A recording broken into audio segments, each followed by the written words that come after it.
ilmiah. Nah, yang ketiga itu menyajikan informasi faktual objektif, bukan untuk membujuk atau menghibur. Yang selanjutnya ada menambahkan wawasan dan pengetahuan pembaca secara sistematis dan runtut. Oke, sebelum lanjut ke teks eksplanasi, Ibu akan merefresh atau kalian tidak bosan agar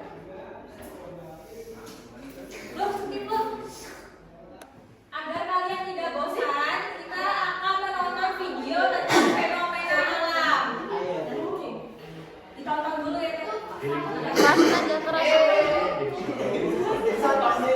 Padahal nganu Dimas namun di tengah ketenangan itu Dimas yang jauh padahal orang sini itu yang Cuma satu kantong plastik.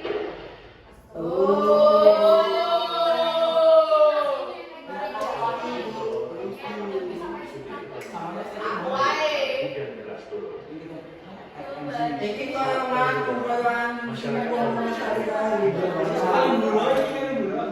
Jika kita tidak membuang sampah ke sungai, mungkin banjir ini tidak akan terjadi.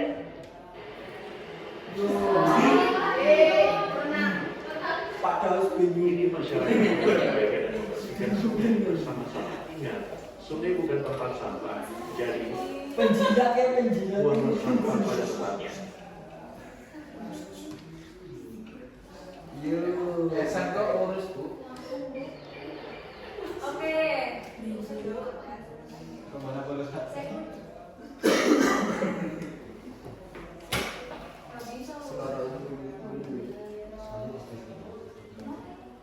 Nah, tadi tuh tentang video teks eksplanasi ya, itu tentang banjir. Oke, selanjutnya akan membahas teks eksplanasi, yaitu teks yang berisi tentang penjelasan atau proses mengapa dan bagaimana yang berkaitan dengan fenomena atau peristiwa.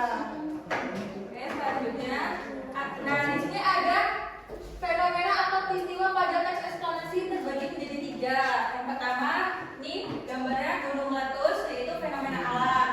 Fenomena alam itu ada hujan, pelangi, gempa bumi, aurora, gunung meletus, pelangi, banjir, dan gerhana bulan. Yang selanjutnya ada fenomena sosial, yaitu kemiskinan, migrasi, urbanisasi, globalisasi, dan tawuran. Itu termasuk fenomena sosial. Kemacetan juga itu termasuk fenomena sosial. Nah, selanjutnya ada fenomena budaya, yaitu upacara budaya, batik, ada gotong royong. Selanjutnya ada ciri-ciri teks eksplanasi. Nah, teks eksplanasi itu ada 4. Yang pertama ada pemuat fakta. Fakta itu informasi yang bersifat faktual, objektif, dan terdapat referensi yang tepat. Yang selanjutnya ada bersifat keilmuan. Informasi yang dijelaskan menggunakan bahasa ilmiah yang telah dibuktikan kebenarannya. Yang selanjutnya ada menjelaskan fenomena, yaitu menguraikan langkah-langkah sebab akibat suatu fenomena itu terjadi. Oke, selanjutnya ada informatif, yaitu memberikan penjelasan atau informasi secara jelas dan terperinci tanpa mempengaruhi pembaca dengan argumen pribadi. Adakah yang belum paham dari ciri-ciri teks eksplanasi? Udah Ibu. Selanjutnya ada struktur. Struktur itu terbagi menjadi 3. Coba Kak Bes bacakan yang pertama. Yang pertama ada identifikasi fenomena. Ini berisi pengertian, jenis-jenis, dan suatu terjadinya peristiwa. Gambaran awal tentang fenomena yang disampaikan tahap ini, kita bisa memilih topik yang ingin kita bahas, misalnya banjir. Oke, yang selanjutnya ada rangkaian kejadian, yaitu menjelaskan penyebab atau tahapan-tahapan bagaimana kejadian itu berlangsung. Yang selanjutnya ada interpretasi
dikerjakan hari ini dengan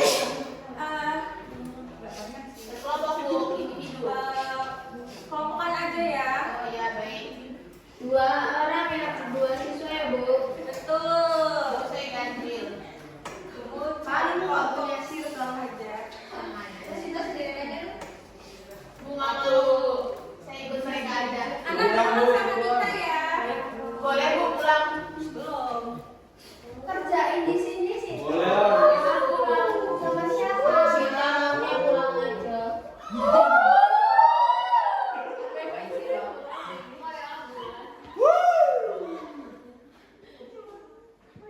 Dikerjakan terlebih dahulu ya. Nanti ibu akan mengambil. Sudah ya, Bu. Belum Mbak Ana, belum disuruh. Salah Ibu, salah. Apa aja, Bu? Tapi kan sudah, Bu. Bu ya. Ini kayak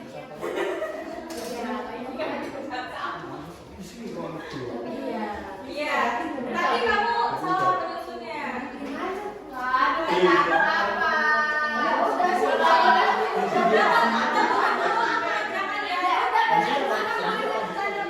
Urutannya membuat teks eksplanasi secara struktur yang tadi ibu jelaskan. Ini seperti ini.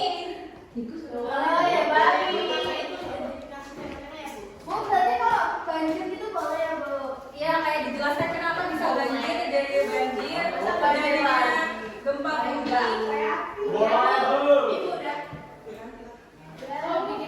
Sudah Mbak Ades. Sudah Mbak.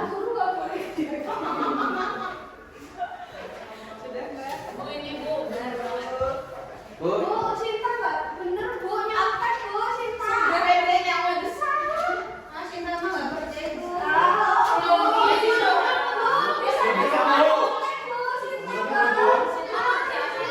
Dia paling nakal Bu di kelas Bu. Cinta tidak boleh begitu ya.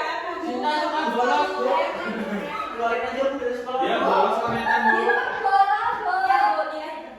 Pametan Bu main Roblox. Cinta selanjutnya diubah ya. Ya, tidak boleh begitu, Cinta tidak sopan itu ya. Kasih nilai B. Suruh ngarin itu Bu. Punya kambing itu tuh. Kamu kalau